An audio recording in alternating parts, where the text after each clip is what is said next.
Las categorías gramaticales las hemos clasificado de esta forma, ¿no? Tenemos en primer lugar a categorías variables, y dentro de las categorías variables estamos hablando de las categorías nominales. ¿Por qué se llaman categorías nominales? Porque están vinculadas, están relacionadas con el sustantivo. Recuerden que al sustantivo también se lo llama nombre, ¿no? Y dentro de estas categorías nominales tenemos al sustantivo, conocido también como nombre. Encontramos también a los adjetivos, que por cierto, ¿entre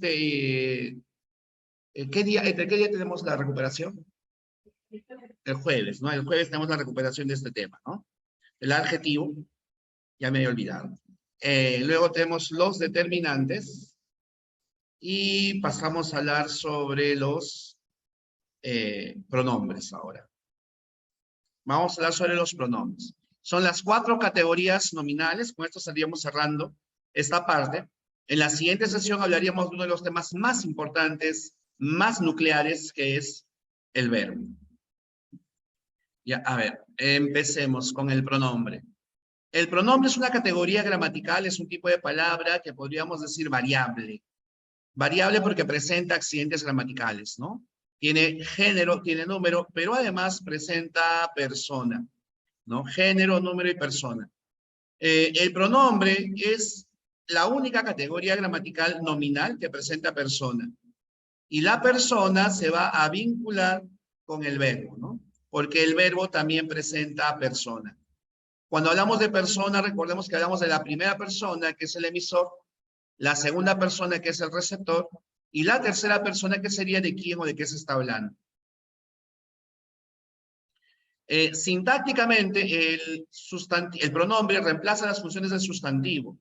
Ahora, sin embargo, no solo reemplaza sustantivos, sino que además puede reemplazar a todo un enunciado. Mira, por ejemplo, podríamos tener una oración como esta. Bunbury renunció a héroes del silencio. Bunbury renunció a héroes del silencio. Punto, ¿no? Él es un gran cantante. Acá la palabra él está reemplazando a Bunbury. Pero también pude haber dicho, en vez de él, pude haber dicho, eso no disminuyó su fama. Eso no disminuyó su fama. Y date cuenta de que acá la palabra eso, que es un pronombre, no reemplaza a Bunbury. No está haciendo referencia a un sustantivo, sino que está cumpliendo una relación de reemplazo de toda la idea anterior, al hecho de que haya renunciado a héroes del silencio, ¿bien? Entonces, fíjate, los pronombres, de manera general, decimos que reemplazan un sustantivo, pero no solo puede reemplazar a un sustantivo, sino que puede reemplazar a toda una idea, a toda una oración. Semánticamente presenta significado ocasional. ¿Qué quiere decir esto? Que su significado va a depender del contexto. Si yo dijera, por ejemplo, ella no me quiere, la palabra ella, ¿a quién hace referencia? No lo sabemos, ¿no? En realidad queda así indeterminado. Podría ser Susi, podría ser María, podría ser Jimena, podría ser X, ¿no? Una chica, bueno, sí, una chica. ¿Mm? Bien, pero no sabemos a qué chica se trata, ¿no? ¿De qué persona se trata? Bien, por esa razón es que nos queda así indeterminado. Y lexicológicamente es de inventario cerrado. Recuerden que el inventario cerrado se denomina porque no puede haber más pronombres, están limitados, ¿no? Ya no se pueden crear más pronombres, hay un número limitado de pronombres.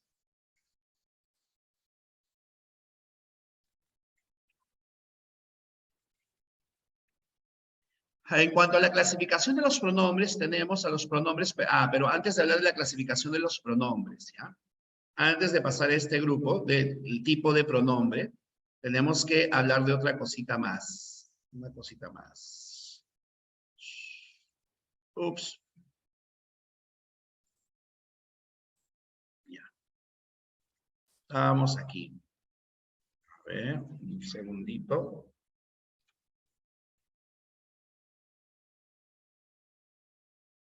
Ahí está.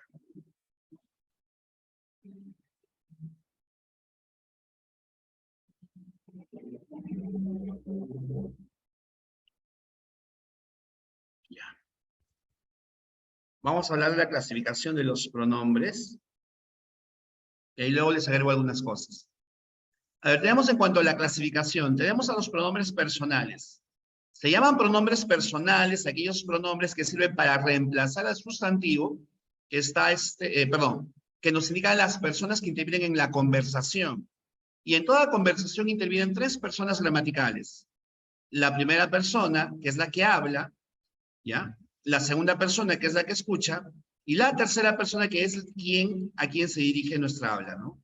Los pronombres de primera persona son estas, ¿no? Yo, me, mi, conmigo, tú, te, ti, contigo, y él, se, sí, consigo. En singular, yo, me, mi, conmigo, tú, te, ti, contigo, y usted, que no usamos mucho, o mejor dicho, que es el tú de respeto, y él, se, sí, consigo, ¿no? Estos son los pronombres. Ahora, es importante, muy importante, que tengas cuidado con las tildes. Fíjate, tilde.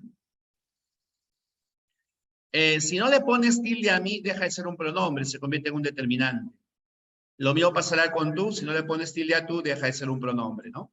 Se convierte en un determinante. Tengan cuidado con las tildes, tengan muchísimo cuidado con las tildes. Algo más sobre los pronombres personales.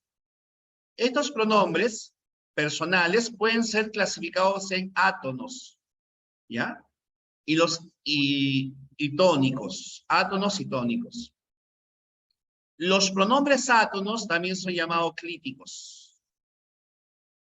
La diferencia entre uno y otro es que los pronombres tónicos tienen acento. En cambio, como su nombre lo dice, los pronombres átonos carecen de fuerza de voz. Y van siempre dependiendo de verbos. Los pronombres átonos son mete, senos, os, lalos, lolas, leles, ¿no? Mete, senos, os, lalos, lolas, leles. Estos son los pronombres átonos. Y todos los demás serán los pronombres tónicos, ¿no? Todos los demás. Solo que tengan cuidado con las tildes. A su vez, los pronombres átonos tienen esta subdivisión en proclíticos y en clíticos. Se llaman proclíticos aquellos que van delante del verbo. ¿Ya? Me llamas, te lo compra, se lo diré, te lo preguntaré.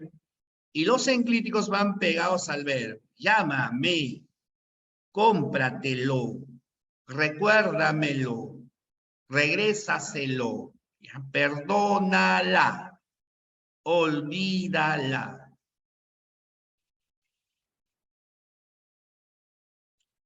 Ahora, pero una aclaración. Recuerden que proclíticos o enclíticos solamente son los átonos, ¿ah? Si tuvieras una oración como esta, yo se lo daré. Y te preguntan, ¿cuántos pronombres átonos hay o cuántos pronombres proclíticos hay? Por más que el yo se encuentre delante del verbo, no se cuenta con un pronombre proclítico. Porque para que sea proclítico tiene que ser un pronombre átono, ¿no? Aquí hay dos, el se y el lo. Estos son los dos pronombres, el se y el lo. Los dos pronombres proclíticos.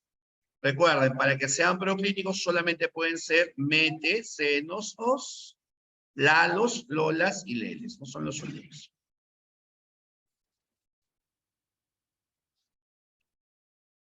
A ver, cuidado con estos casos, ¿ah?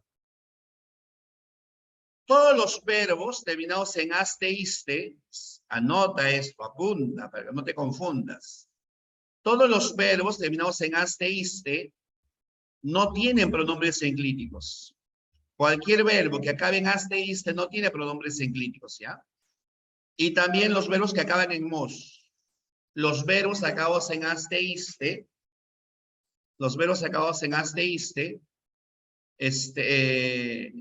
no tienen pronombres enclíticos. Compraste, viajaste, dijiste, perdiste, ganaste, preguntaste. No tienen pronombres enclíticos. viviste, saliste, o los que acaban en mos, ganamos, ingresamos, jugamos, preguntamos, enamoramos, etc. ¿Ya? No tiene pronombres enclíticos. Me preguntan lo siguiente, o sea, no importa el orden en donde están. ¿Qué cosa no importa el orden en donde están? Porque sí importa el orden en donde están, ¿no? Porque para que sean proclíticos van antes, para que sean enclíticos van pegados al verbo. El orden sí importa, si no, no habría división. A ver, retrocedamos acá. Les decía, todos los verbos acabados en aste, iste, no tienen pronombres enclíticos, ¿no? Llegaste, perdiste, ganaste, preguntaste, olvidaste. Y los acabados en mos. Ganamos, ingresamos, soñamos, volvimos, etc. Pero los que acaban en nos, estos sí tienen pronombres enclíticos, ¿ya? Los terminados en nos. Los que acaban en nos sí presentan pronombres enclíticos, sí, sí tienen. Por ejemplo, vámonos. Fuímonos.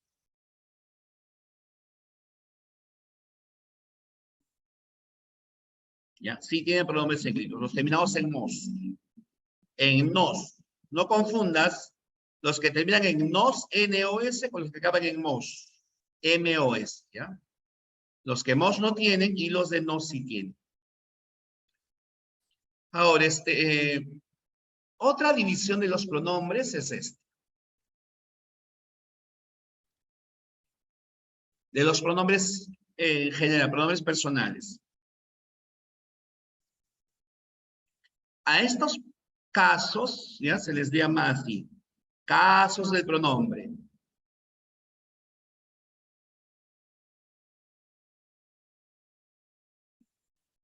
Hay pronombres subjetivos, pronombres objetivos y pronombres terminales. ¿Ya? Subjetivos. Porque así es, así es. Me hacen la pregunta, ¿por qué no si tienen? Porque tienen. Hazme caso nada más, ¿no? Sigue la secuencia, por favor. Me piden la diapositiva anterior. Ahí está la diapositiva anterior. No, esta es la posterior. Esta. Y le he dejado bastante tiempo. A ver, dígame qué hago con esto. Lo dejo así, paso. Allá. Allá. Estaba hablándoles yo de los casos. Ya. A ver.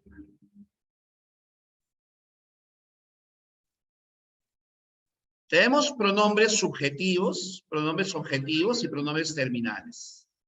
Subjetivos, objetivos y terminales.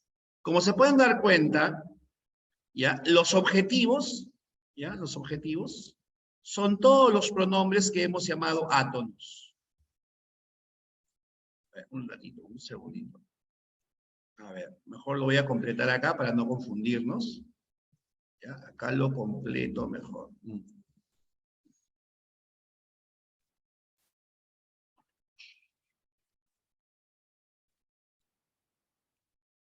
A ver, les decía, a este cuadrito se llama casos. Ya, casos. Estos son los casos. ¿Por qué se denomina caso? Lo que ocurre es que antiguamente, en el latín, que es de donde procede la mayor cantidad de palabras, en el latín existían diferentes accidentes gramaticales. Y existía este accidente, los casos del latín. En el castellano ya no existe. Ya, pero se ha conservado los casos con el pronombre. ¿Ya? Cuando hablamos de casos, ¿de qué estamos hablando?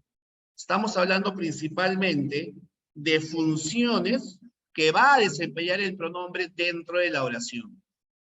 De las funciones que desempeña el pronombre dentro de la oración, ¿ya? A eso nosotros vamos a denominar casos. Las funciones del pronombre dentro de la oración. ¿Y cuáles son las funciones del pronombre? ¿O cuáles son los casos? Hay caso subjetivo, hay caso objetivo y hay casos terminales. ¿Cuáles vendrán a ser los casos subjetivos? Ya, en el caso del subjetivo dice funcionan como sujeto. Son los pronombres que desempeñan la función de sujeto. ¿Cuáles son los pronombres que funcionan como sujeto? Estos. yo, tú, él y los plurales. ¿Ya? Yo, tú, él y los plurales. O sea, nosotros, ustedes, ellos. Estos son los pronombres subjetivos. En algunos libros, a estos pronombres también se los conoce como pronombres terminales. Subjetivos o terminales. Perdón, subjetivos o nominativos, discúlpame. Subjetivos o nominativos. Lo voy a colocar al costadito. Nominativos. Así seguramente vas a encontrar en otro libro, ya como nominativos.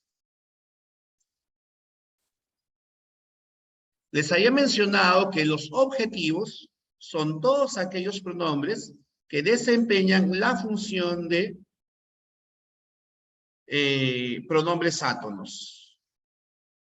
Son todos los pronombres átonos. Y estos pronombres pueden ser objetos directos o indirectos. ¿Ya? Objetos directos o indirectos. Ya, pero con una pequeña aclaración aquí. ¿Ya? A ver, los pronombres lalos y lolas, ¿ya? Estos pronombres lalos y lolas van a desempeñar la función de objeto directo. ¿Ya? Objeto directo. Lalos y lolas son objetos directos. Y a los objetos directos, voy a reducir el tamaño, un segundito. Y a los objetos directos se los va a llamar acusativos. Así van a encontrar en algunos libros, ¿ya? Como acusativos. Siempre que te hablen de acusativos, están hablando del objeto directo. Lalos, lolas son objetos directos y actúan como pronombres acusativos. En cambio, leles, los pronombres leles, actúan como objetos indirectos. Y a estos pronombres se los llama dativos. ¿Ya? El le y le son pronombres dativos. Y los otros, mete, senos, os, que nos quedan, van a desempeñar ambas funciones, dependiendo del contexto. Pueden ser objetos directos o indirectos, cualquiera de los dos. Ya, directos o indirectos, ya cualquiera de los dos. Bien, estos son los pronombres objetivos o átomos. Y por último, los terminales también son conocidos como perdonen, con minúscula. Preposicionales. ¿Por qué se los llama preposicionales? Porque siempre, siempre van después de una preposición. Por eso dice funcionan como término. Como término, pero como término.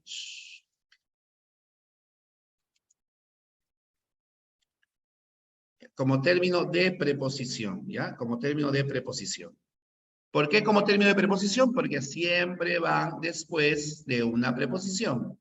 Necesariamente tiene que haber una preposición antepuesta. Obligatoriamente tiene que aparecer la preposición, si no, no son. ¿Y cuáles son estos pronombres? Estos pronombres que desempeñan la función de terminales son estas palabras, ¿ya? Mi, ti, si. Mi, ti, si. Cuidado con las tildes. Conmigo, contigo, consigo. Ya, mi, ti, si, conmigo, contigo, consigo. Y estos son los pronombres terminales. Mi, ti, si, conmigo, contigo, consigo. Los átonos, me, te, se, nos, os, la, los, lolas, leles. Esos son los átonos. Bien. Hasta acá sobre esto, ¿alguna pregunta, señoritas, caballeros? ¿Alguna duda? ¿Algo que aclararles?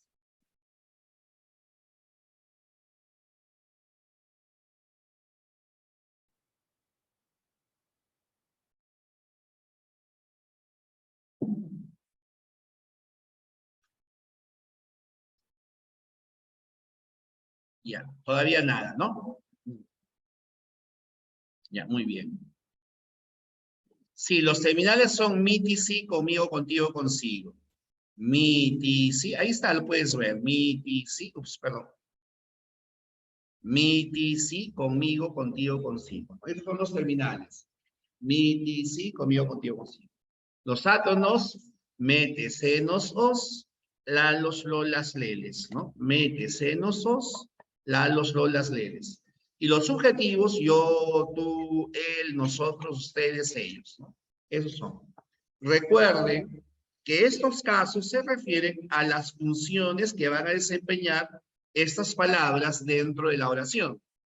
Miren, en el nuevo prospecto de San Marcos no aparece como tema el pronombre, ¿ya? Pero es que en realidad esto es un absurdo porque, fíjense, el pronombre no solo está vinculado con el sustantivo, sino que se vincula con todo el predicado y el sujeto. Porque tú podrías decir, pero Jesús, perdón, de nuevo, retrocedo. Pero Jesús, ¿cómo sé que es el mete senos? ¿Cómo sé que es o que es oí? Ahorita no lo vamos a saber, no te lo voy a explicar tampoco, porque nos va a llevar demasiado tiempo y además todo esto lo vamos a volver a analizar cuando hagamos el predicado. El pronombre es vital, es necesario, es súper, súper importante para el predicado. ¿Ya? Muy importante. Súper importante, ¿no? Parece que no me estás escuchando. Estoy diciendo que objeto directo e indirecto, y eso lo vamos a ver cuando hagamos el predicado. Lo acabo de decir hace medio segundo. ¿Eh? ¿Qué estarás haciendo? Estarás comiendo seguro, pues.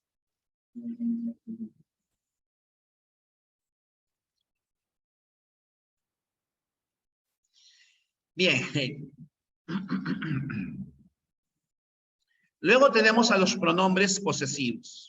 Los pronombres posesivos son aquellos que, como su nombre lo dice, nos indican pertenencia, posesión, ¿no? Son estas palabritas. Lo mío, lo tuyo, lo suyo, lo nuestro. La mía, la tuya, la suya, la nuestra. ¿No? O lo vuestro, que lo vuestro no lo usamos mucho, ¿no? Normalmente van después de un artículo, normalmente, ¿no? Lo mío, lo tuyo, lo suyo, lo nuestro. La mía, la tuya, la suya, la nuestra. Así. No es a confundir a los pronombres con los determinantes. Este tema ya lo hemos dicho la semana pasada. Espero que hayas practicado o estudiado. Mi opinión, mi determinante, porque va con un sustantivo. Concuerda con la tuya, no pronombre. Su hermana, determinante, porque va con sustantivo. Es más coqueta que la mía, pronombre, ¿no? Porque va después de un determinante, después de un artículo. Lo nuestro mejorará. Lo nuestro mejorará, así. Pronombre. Yo les decía que normalmente va después de un artículo, pero puede ser también que ocurra esto, ¿no? Que tengamos una oración como esta. Esa casa es nuestra. Esa casa es nuestra. Fíjate, la palabra nuestra ya no está después de un artículo, pero es un pronombre. Porque no puede ser determinante. Para que sea determinante tiene que haber un sustantivo al costado y no hay sustantivo. Si no hay sustantivo, entonces no puede ser determinante. Y si no es determinante, es un pronombre. Y ahí te es un pronombre. Bien. No llores, Trilce. Va a regresar seguramente aquí. No sufras, no sufras, no sufras. Ya vendrá otro. Esos son los pronombres posesivos. Ya me estaba trabando ya. Perdón, un segundito.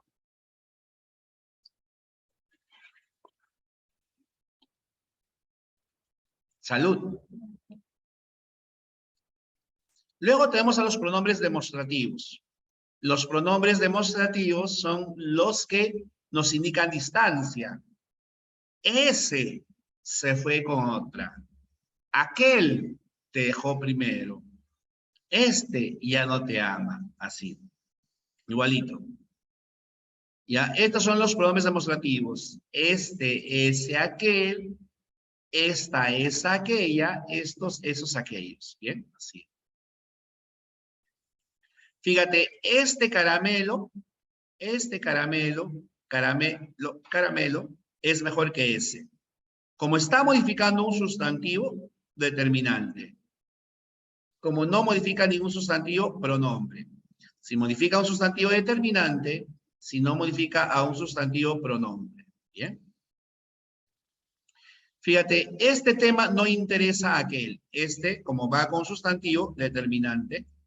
Y aquel, como no está con sustantivo, pronombre. Este dice que es mi amigo, este pronombre, que es amigo de ese pronombre también.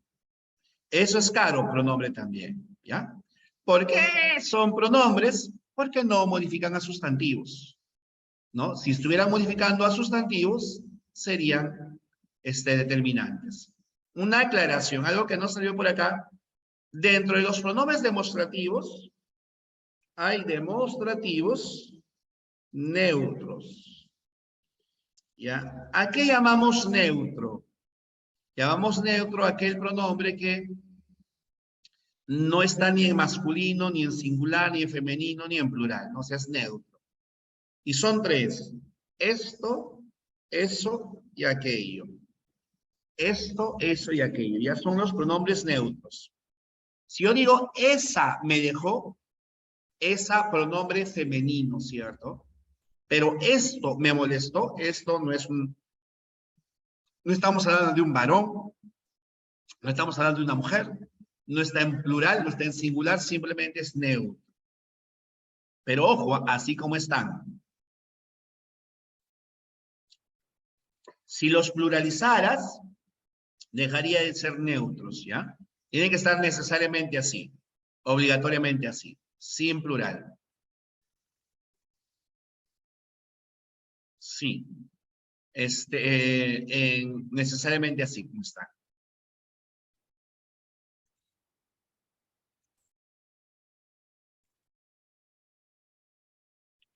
También encontramos a los pronombres llamados indefinidos. ¿A qué se llama pronombre indefinido? Son aquellos pronombres que nos van a señalar, que nos van a indicar una cantidad, pero una cantidad imprecisa, ¿no? Pueden ser varios, muchos, todo, cualquiera, ninguno, alguno, poco, otro. Nadie, alguien que quiera uno. Muchos alumnos preguntaron, pocos se callaron. Fíjate, muchos modifica alumnos. Pocos no modifica nada. Por lo tanto, pocos vendría a ser un pronombre. Si está modificando un sustantivo, determinante. Si no modifica un sustantivo, pronombre. Como nos dice nuestro amigo Homero, nos indica cantidad imprecisa. Una cantidad no determinada, ¿ya? No determinada. Esos son los pronombres indefinidos. Luego tenemos a los pronombres numerales. La diferencia entre los indefinidos es que los numerales sí nos indican una cantidad exacta. Tenemos a los cardinales, ¿no? Que nos indican números, 2, 3, 4, 5, 20, 30. 4 empataron en el 10º puesto. Fíjate, 4 pronombre. Pero 10º no es un pronombre, es un determinante porque está modificando al sustantivo puesto. Pueden ser ordinales, primero, segundo, tercero, cuarto. Juan vive en el segundo piso. El segundo modifica a piso. ¿Ya? Y es un determinante. En cambio, tercero no modifica ningún sustantivo, ¿no? Eso es un pronombre.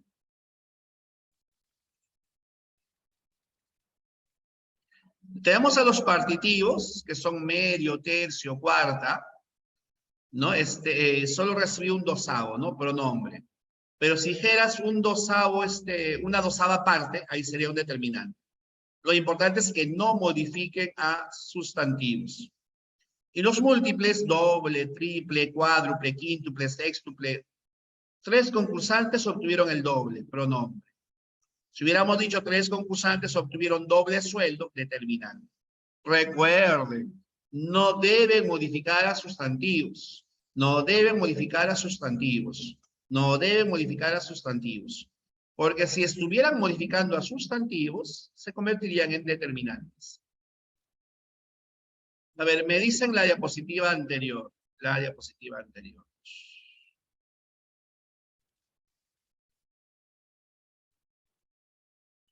Ahí está.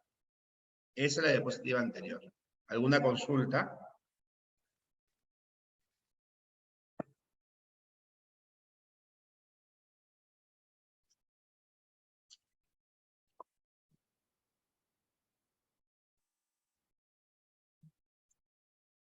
Y a ver, continuemos.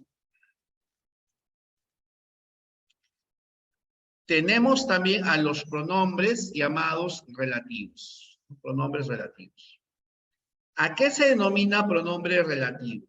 ¿A qué se llama pronombre relativo?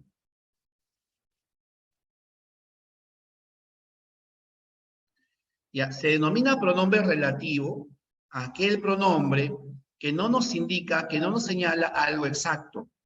Por eso es relativo. Se refiere a un sustantivo o un pronombre antecedente. Subordinan verbos y encabezan proposiciones subordinadas. Esto es muy importante. Los pronombres relativos subordinan verbos. O sea, tienes acá el pronombre y la siguiente palabra, que es un verbo, se convierte en un verbo subordinado. Hace que el siguiente verbo sea un verbo subordinado. Ahora voy a explicarles un poquito más sobre esto. Oye, borrador. Borrador.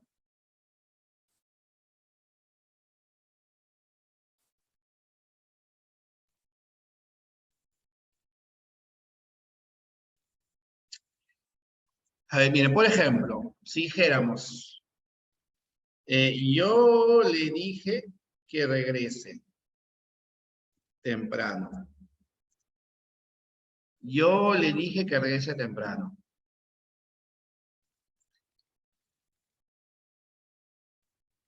Perdón, mal ejemplo, mal ejemplo. La casa que compraste queda a 3 cuadras. La casa que compraste queda a 3 cuadras. Esta es nuestra oración. El pronombre relativo, luego voy a explicar por qué es relativo, es esta palabra. La palabra que. ¿Y qué es lo que está haciendo esta palabra que? Está subordinando al siguiente verbo. ¿Ya? Hace que el siguiente verbo se convierta en un verbo subordinado. ¿Ya? Lo subordina. A ver. Miren, dense cuenta de esto. Si tuviéramos esta oración, Mario Vargas Llosa nació en Arequipa. Mario Vargas Llosa